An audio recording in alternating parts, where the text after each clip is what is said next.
अगला है apparently. Apparently का मतलब होता है सीमिंगली, यानी कि स्पष्ट रूप से। ये भी आसान सा वर्ड है अपेरेंटली। अपेरेंटली का मतलब क्या हो जाएगा? सीमिंगली, अपेरेंट, है ना। तो और नहीं याद रहे तो बस ऐसे याद रखना कि आप पेरेंट, यानी कि आपके पेरेंट्स आपको क्लियरली बोल देते हैं, ठीक है, आपके पेरेंट्स आपको क्लियरली बोल देते हैं कि पढ़ ले, वरना मेरे जैसा इधर उधर भटकना पड़ेगा, है ना। तो अपेरेंटली का मतलब हो जाएगा सीमिंगली, यानी कि सीम्स। और ये तो सीम्स से आपको याद रहेगा, हम अपने दैनिक लैंग्वेज में भी यूज करते हैं, इट सीम्स, ऐसा प्रतीत होता है, तो वही है अपेरेंटली। आगे देखेंगे अपील। अपील का मतलब होता है चार्म, ठीक है। अपील मीन्स क्या याद रखना है आपको? चार्म याद रखना है। ये भी आसान सा वर्ड है अपील। अपील का क्या हो जाएगा? चार्म। चलिए आगे देखेंगे। अगला है अपीयर। अपीयर का मतलब भी होता है सीम, है ना। बोलते हैं ना कि ऐसा प्रतीत होता है, इट सीम्स, इट्स अपीयर, ऐसा लगता है, ऐसा प्रतीत होता है, वही यहाँ पे अपीयर। आगे देखेंगे अगला जो वर्ड है हमारा वो है अपीज। देखो अपीज का मतलब होता है शांत करना, ठीक है, यानी कि किसी को पेसिफाई करना, अपीज करना, शांत करना, वही यहाँ पे दिया हुआ है अपीज, यानी कि शांति। तो आपको बोलना है बस कि आप पीस पसंद करते हो, आप पीस पसंद करते हो, पेसिफाई, पीसीफाई यानी कि शांति। तो अपीज का मतलब क्या हो जाएगा? शांति। नेक्स्ट जो वर्ड है हमारा वो है अपीज। अपीज का मतलब होता है पेसिफाई, यानी कि संतुष्ट करना किसी को, शांत करना किसी को। अब देखेंगे अपीज, ऐसा लग रहा है लिखा हुआ है आप पीस, ठीक है। पीस का मतलब शांति, शांति वाले पीस की बात कर रहा हूं मैं। तो आप पीस पसंद करते हैं। और यहाँ पे भी क्या लिखा हुआ है? पेसिफाइड, यानी कि पीसीफाइड, पीस फाइड। तो पेसिफाइड एंड पीस, पेसिफाइड एंड पीस। तो आप पीस पसंद करते हैं, पेसिफाइड शांति पसंद करते हैं, पीस पसंद करते हैं। तो अपीज का क्या हो जाएगा? पेसिफाइड। अब अगला देखेंगे एप्लीकेशन दिया हुआ है। एप्लीकेशन का मतलब होता है इस्तेमाल करना, इंप्लीमेंट करना किसी चीज को। तो आपने देखा होगा इंप्लीमेंट करना। अब जो फोन में एप्लीकेशंस होते हैं उसका हम क्या करते हैं? उसका हम इस्तेमाल करते हैं, उसको हम इंप्लीमेंट करते हैं। तो इसका जो राइट सिनोनिम्स है एप्लीकेशन का वो है इंप्लीमेंटेशन। चलिए अब देखेंगे अगला जो वर्ड है वो है अप्रेज। अप्रेज का मतलब होता है जज करना, यानी कि आंकना, किसी चीज का आकलन करना, जज करना, उसको हम बोलते हैं अप्रेज। अब आप इसको पढ़ेंगे थोड़ी देर के लिए, आप प्राइज, आप प्राइज। तो अब क्या करेंगे आप कि जैसे आप कहीं पे मॉल में या शॉपिंग कॉम्प्लेक्स में कुछ खरीदने गए और आपने कोई शर्ट पसंद किया, तो आप उसका क्या देखते होगे? प्राइस टैग देखते होगे, और उसके बाद जज करते होगे कि आपके पॉकेट फ्रेंडली है या नहीं है, उसके बाद तो आप खरीदते होगे। तो आप पहले क्या करते हैं? प्राइस को जज करते हैं, है ना, कि सही है मेरे लिए या नहीं। तो अप्रेज का मतलब हो जाएगा जज करना, ठीक है। चलिए अब देखेंगे आगे। अगला है एप्रीहेंड। एप्रीहेंड का मतलब होता है अरेस्ट कर लेना, किसी को गिरफ्तार कर लेना।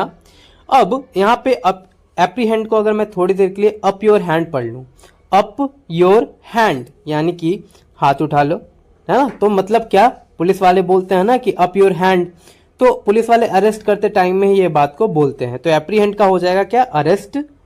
उसके बाद देखेंगे अर्बिट्री। अर्बिट्री का मतलब होता है रैंडम, यानी कि मनमाना। अब अगर मैं इसको पढ़ूं, अरे भाई तेरी, अरे भाई तेरी मनमानी अब नहीं चलने वाली, ठीक है, अब हम तेरी बात नहीं मानेंगे। तो अरे भाई अब तेरी मनमानी नहीं चलेगी, तू रैंडम कुछ भी कर देता है, कभी भी कर देता है, रैंडमली कुछ भी बोल देता है, कहीं पे भी बोल देता है। तो अर्बिट्री का मतलब हो जाएगा रैंडम। उसके बाद देखेंगे, उसके बाद है आर्डुअस। आर्डुअस का मतलब होता है डिफिकल्ट और स्ट्रेनुअस, यानी कि कठिन। तो देखो आर्डुअस, पहले डिफिकल्ट तो आपको पता होगा, और स्ट्रेनुअस अगर आपको नहीं पता तो ये स्ट्रेंथ से वर्ड बना है। स्ट्रेंथ यानी जिस काम में आपको स्ट्रेंथ लगे, आपकी शक्ति लगे, उसको हम कहते हैं स्ट्रेनुअस। अब आर्डुअस को अगर मैं थोड़ी देर के लिए पढ़ लूं, हार्ड टू अस। जैसे देखो अब ये महिला क्या कर रही है? इस चट्टान को ऊपर खींचे, तो इसके लिए क्या है? हार्ड है ये काम। तो हार्ड टू अस इसके लिए नहीं, हम सभी के लिए हार्ड है। तो आर्डुअस हार्ड टू अस, या फिर हार्ड टू डू अस, यानी कि हमारे लिए करने के लिए कठिन है। तो डिफिकल्ट है, स्ट्रेनुअस है। उसके बाद है अरोमा। अरोमा का मतलब होता है सेंट। अब देखो यहाँ पे अगर मैं इसको पढ़ूं कि उसका रोम रोम जो है सेंट से सुगंधित है। तो अब देखो क्या है, किसी ने सेंट मार लिया बॉडी में, या परफ्यूम मार लिया, डिओड्रेंट मार लिया, तो उसका रोम रोम जो है बॉडी का क्या होने लगता है? सुगंध देने लगता है। तो हम बोलेंगे कि उसका रोम रोम जो है सेंट की वजह से सुगंधित हो रहा है। तो अरोमा यानी कि सेंट। आप पिक्चर में देख पा रहे होंगे कि पूरे कमरे में जो है अरोमा बिखर रही है। उसके बाद है आर्टफुल। आर्टफुल का मतलब होता है कनिंग, क्राफ्टी, यानी कि जो बहुत ज्यादा धूर्त होता है, चालाक होता है, उसको हम बोलते हैं आर्टफुल। हम बोलते हैं ना उसको कई तरह के आर्ट्स आते हैं, मतलब क्या है, कई तरह की विद्याएं आती हैं, कई तरह की चालाकियां आती हैं। तो कनिंग, कनिंग जो है आप आगे पढ़ेंगे सी अल्फाबेट में, अ कनिंग फॉक्स से याद रखना है कि जैसे देखो कनिंग को याद करने का तरीका, जैसे आपने एक कहानी सुनी होगी पंचतंत्र वाली कि एक लोमड़ी और एक कौवा की। कौवा जो है कहीं से रोटी का टुकड़ा लेकर के आता है और पेड़ के डाली पर बैठ जाता है।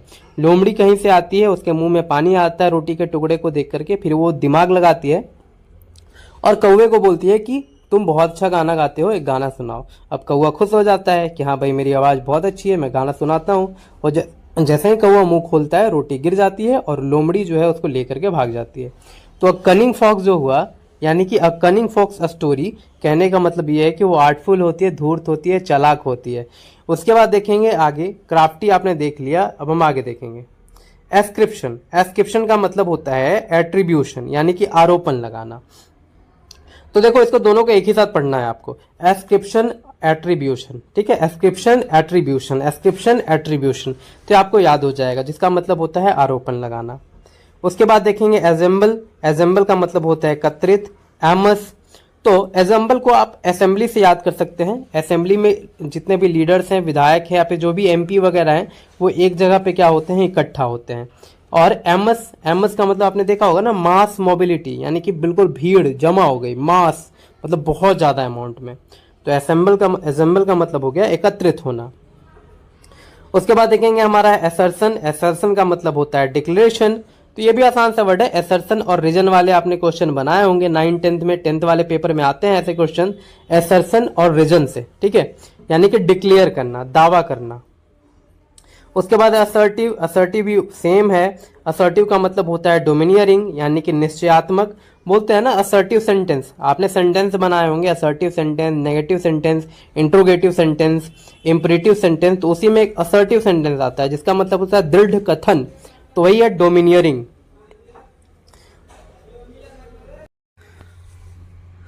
देखिए एसएस। एसएस मान लो कि आप कहीं पे फील्ड में गए और वहां पे बहुत सारे गधे हैं, ठीक है, मान लो कि वहां पे बहुत सारे गधे हैं, एस का मतलब गधा होता है, फील्ड में बहुत सारे गधे हैं जो घास चर रहे हैं। तो क्या हुआ कि आपको किसी ने ड्यूटी दे दी कि भाई गिनो कितने गधे यहाँ पे पड़े हुए हैं, यानी कि चर रहे हैं इस फील्ड में। तो आप बोलोगे 1S, 2S, 3S, 4S, यानी कि आप वहां पे काउंटिंग कर रहे हो गधों की। तो एस यानी कि एस का मतलब होता है क्या करना, मेजर करना, ठीक है, मापना। चलिए आगे देखेंगे, अगला जो वर्ड है हमारा वो है एस्टोनिश। एस्टोनिश का मतलब होता है सरप्राइज रह जाना, चकित रह जाना। इसको भी हम याद करेंगे आसानी से, बहुत आसान सा वर्ड है। जैसे एस्टोनिश को हम पढ़ेंगे स्टंट, आगे स्टंट भी आएगा। स्टाउंड का मतलब भी सरप्राइज हो जाना, चकित हो जाना आएगा, यहाँ पे एस्टोनिश कर दिया गया है। तो अगर मैं इसको थोड़ी देर के लिए पढ़ूं, स्टंट, उसने ऐसा स्टंट किया कि सब लोग सरप्राइज हो गए, ठीक है, उसने ऐसा स्टंट किया कि जितने भी जज थे वहां पे सबके सब सरप्राइज हो गए। तो एस्टोनिश का मतलब हो जाएगा सरप्राइज हो जाना। आगे देखेंगे अगला जो वर्ड है एस्टोनिशमेंट, इसी को कर दिया गया एस्टोनिशमेंट, ठीक है, एस्टोनिश से। तो ये भी सेम ट्रिक से याद रखेंगे कि उसने ऐसा स्टंट किया कि सब लोग बिल्कुल वंडर यानी कि सरप्राइज हो गए, आश्चर्य करने लगे, एस्टोनिशमेंट। चलिए आगे देखेंगे, अगला है एस्ट्यूट। एस्ट्यूट का मतलब होता है श्रूड, ठीक है, श्रूड मीन्स क्या, चतुर, जो चालाक हो। आप इसको बोल सकते हो कि जो बहुत ज्यादा बुद्धिमान हो, उसको भी हमें एस्ट्यूट कहते हैं। अब दोनों जो हैं आपके लिए जो हैं, अगर जिनको नहीं याद हो, दोनों के लिए दोनों वर्ड जो है वो नए नए होंगे, जिनको नहीं याद है उनके लिए। तो दोनों को हम याद करेंगे। सबसे पहले देखेंगे कि एस्ट्यूट को हम कैसे याद रखेंगे। तो एज अ ट्यूटर, एस्ट्यूट, अगर मैं इसको थोड़ा ऐसे पढ़ूं कि as a tutor, astute as a tutor. As a tutor, अगर आप एक ट्यूटर हैं, आप एक शिक्षक हैं, आप एक पढ़ाने वाले हैं, तो आपको क्या होना पड़ेगा, आपको बुद्धिमान होना पड़ेगा, ठीक है, आपको क्या होना पड़ेगा, बुद्धिमान, चालाक, चतुर होना पड़ेगा, शार्प माइंडेड होना पड़ेगा। अच्छा, श्रूड को ऐसे पढ़िए, श्री WD पाठक, ठीक है, श्री SHRE और WD, श्री WD पाठक एक टीचर हैं और बहुत ज्यादा क्या है, वो चतुर हैं। तो श्री WD पाठक श्रूड, ठीक है, एस्ट्यूट और श्रूड, याद हो जाएगा आपको, आपने इतना देख लिया ना। पिक्चर में देखिए, ये श्री WD पाठक हैं, ठीक है, और ये बहुत ज्यादा चतुर और चालाक टीचर हैं। तो एस्ट्यूट का मतलब हो जाएगा श्रूड। आगे देखेंगे, अगला है एट्रोसिटी। एट्रोसिटी का मतलब होता है वायलेंस, बारबैरिटी, यानी कि बहुत ज्यादा वायलेंस होना, ठीक है। अब इसको देखिएगा आप कि एट्रोसिटी को याद करने का तरीका, अगर आप इसको पढ़ेंगे मेट्रोसिटी, एट्रोसिटी और मेट्रोसिटी, तो सबसे ज्यादा वायलेंस वगैरह कहाँ होती है? तो मेट्रो सिटी में होती है, बड़े बड़े शहरों में होती है, महानगरों में होती है। गांव में ये सब नहीं होता ना कि दंगा हो गया, ये हो गया। तो एट्रोसिटी में ही सबसे ज्यादा, एट्रोसिटी यानी कि मेट्रो सिटी में ही सबसे ज्यादा क्या होती है? तो वायलेंस होती है। और बर्बर, ठीक है, बर्बर से ही बर्बैरिटी बना है, तो बर्बर आपको पता है बहुत ज्यादा बर्बर है, यानी कि क्या है? बहुत ज्यादा अत्याचारी है। तो एट्रोसिटी का हो जाएगा वायलेंस, ठीक है। तो मेट्रो सिटी से याद रखेंगे इसको। पिक्चर में देख पा रहे होंगे यहाँ पे वायलेंस हो रही है। उसके बाद है अटेन। अटेन का मतलब होता है प्राप्त करना, अचीव करना। तो देखो आसान सा वर्ड है अटेन करना। अब इसके लिए जो है कोई निमोनिक नहीं है। अटेन, उसने अटेन किया, क्या अचीव किया कुछ, है ना, प्राप्त किया कुछ, अटेन करना। चलिए, और नहीं याद हो तो पिछली बार जो मैंने याद करवाया था आपको कि अटेन यानी कि अ 10 रुपीज नोट। एक 10 रुपीज के नोट में 90s के टाइम में सब कुछ अचीव हो जाता था, है ना। लोग 10 रुपए लेकर के जाते थे बाजार और सब कुछ लेकर के आ जाते थे, साग सब्जी जो भी लाना होता था। तो अटेन मीन्स अचीव करना। नेक्स्ट है attribute. Attribute means characteristic, quality. अब देखेंगे एट्रीब्यूट, एट्रीब्यूशन, एट्रीब्यूट गुण होता है इसका मतलब, और कैरेक्टरिस्टिक का मतलब गुण आपको पता होगा, कैरेक्टर से भी याद सकते हैं आप, उसका चरित्र, उसका गुण। और क्वालिटी आपको पता होगा, क्वालिटी का मतलब योग्यता, योग्य। अब एट्रीब्यूट को याद करना सीखें, कैसे याद करेंगे? तो एट्रीब्यूट को अगर मैं से डिवाइड करूं कि अरे तेरी ब्यूटी, अरे तेरी ब्यूटी, एट्रीब्यूट अरे तेरी ब्यूटी। अरे तेरी ब्यूटी ही तेरा क्या है? तो तेरा सबसे बड़ा क्या है? क्वालिटी है।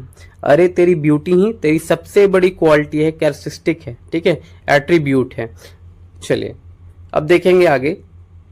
अगला अगस्त, बहुत इंपॉर्टेंट वर्ड है ये। अगस्त का मतलब होता है मजेस्टिक, डिग्निफाइड, और इसको बोलते हैं हम गरिमापूर्ण, भव्यपूर्ण, बहुत ज्यादा भव्य होना, वही यहाँ पे लिखा हुआ है अगस्त।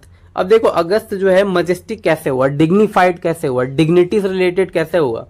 तो अगस्त के दिन ही जो है हमें आजादी मिली थी, जिसे हम 15 अगस्त के रूप में मनाते हैं, उसी को हम बोलते हैं अगस्त, ठीक है। तो अगस्त जो है हमारे लिए बहुत ज्यादा डिग्निटी वाला, डिग्निफाइड यानी कि गरिमापूर्ण दिन है हमारे लिए, मजेस्टिक वाला दिन है हमारे लिए, क्योंकि इसी दिन जो है हमें क्या मिला? आजादी, है ना, 15 अगस्त को। तो अगस्त याद हो जाएगा अब आपको।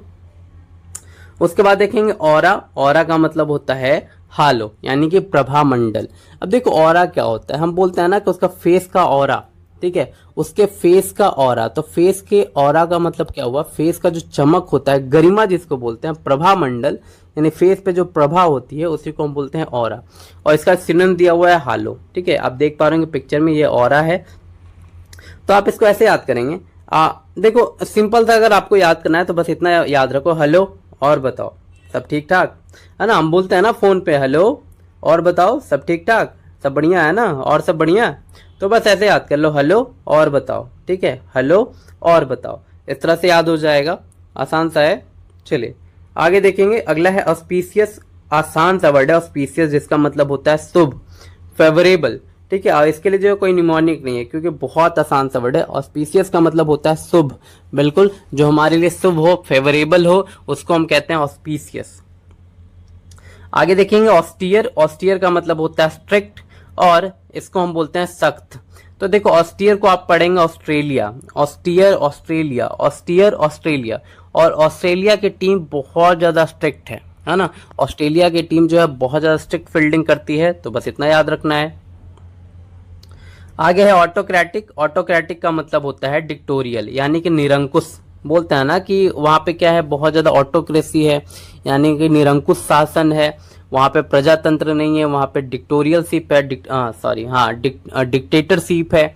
तो वही ऑटोक्रेटिक दिया हुआ है, तो इसको समझेंगे। ऑटो का मतलब होता है सेल्फ, और क्रेट का मतलब होता है रूल करना। तो जो एक व्यक्ति जो वहां पे खुद से रूल करे, बाकी किसी और की ना सुने, उसको हम कहते हैं ऑटोक्रेटिक। और डिक्टोरियल इसका जो है सिनोनिम्स हो जाएगा। आगे देखेंगे एवरेज। एवरेज का मतलब होता है ग्रीड, यानी कि लालची।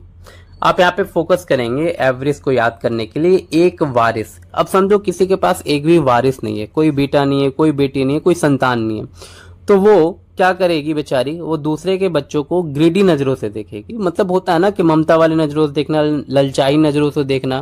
तो एवरेज का मतलब क्या होता है, लालची, ग्रीडी, ठीक है, ग्रीड। तो एक वारिस, बस इतना याद रखना है कि एक वारिस ग्रीड, ठीक है, एक वारिस ग्रीड। अगला है एवेंज। एवेंज का मतलब होता है पनिश, यानी कि बदला लेना। तो देखो एवेंज ऐसा लग रहा है रिवेंज लिखा हुआ है, मान लो एवेंज और रिवेंज दोनों सेम है। एवेंज यानी कि बदला लेना, और रिवेंज बदला लेना यानी कि पनिश करना। बदले में लोग क्या करते हैं, पनिश ही तो करते हैं ना दूसरे को। अगला वर्ड है अवर्जन। अवर्जन का मतलब देखो होता है डिसलाइक करना, नापसंद करना। और हमेशा मैंने आपको इसको याद करवाया है चाइनीज फोन के वर्जन से, ठीक है, कि चाइनीज फोन के वर्जन से मुझे क्या है, हेट है, डिसलाइक है, मैं बिल्कुल पसंद नहीं करता चाइनीज फोन का वर्जन, है ना। तो चाइनीज फोन के वर्जन यानी कि चाइनीज वर्जन से मुझे बिल्कुल क्या है, हेट है, डिसलाइक है, मैं उसे पसंद नहीं करता। तो अवर्जन का मतलब हो जाएगा डिसलाइक करना,